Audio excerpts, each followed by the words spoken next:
الرحمن الرحیم، چار چیزیں صاف رکھو، ہمیشہ خوش رہو گے. No tension, tension free. زبان پاک غیبت چغلی گالی سے، پیٹ پاک حرام سے، ناڑا پاک بدکاری سے، ٹچ موبائل پاک فحاشی سے. گناہوں کو جیسے پریشانی آتی ہے، گناہوں کو جیسے پریشانی آتی ہے، اس کی دلیل ریفرنس کیا ہے. توجہ، سنعذبهم مرتين، لوگوں کو دو بار عذاب ملے گا، دنیا میں بھی آخرت میں بھی. صحابہ بڑے خوش رہتے تھے. یہ غلط مشہور صحابہ روتے تھے، وہ تہجد میں روتے تھے، آخرت کی روتے تھے، قبر کے سامنے روتے تھے، تکبیرہ رہ گئی، فجر کی نماز رہ گئی تو روتے تھے. صحابہ خوش رہتے تھے، کاروبار کرتے تھے. تمام صحابہ نے 3 کے علاوہ 4 شادیاں کی ہیں. جو خوش ہوتا ہے وہ 4 شادیاں کرتا ہے، جو خفا ہوتا ہے، پریشان ہوتا ہے، وہ خوش ہوتے تھے.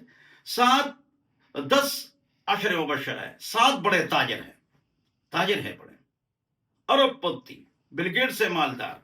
لہذا آپ خوش رہیے، پیسے کمائیے، 4 شرائط کا خیال رکھ لیجئے. بعد میں کبھی بتا دوں گا، چلو بتا دیتا ہوں، پھر کہاں ڈھونڈیں گے آپ ویڈیو. صحیح طریقے سے کماؤ، صحیح طریقے سے خرچ کرو، تکبر نہ کرو، زکوٰۃ دو تو خوب کماؤ. لیکن زبان پاک. غیبت چغلی گالی صرف گناہ نہیں ہے، اس سے پریشانی آتی ہے. ہاں، جس پر آپ کا حق ہو اسے لے لو.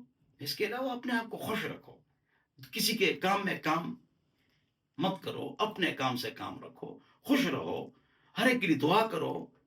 پیس فار آل، سب کے لیے امن. اللہ مجھے اور آپ حضرات کو ہمیشہ خوش رکھے. آمین والسلام.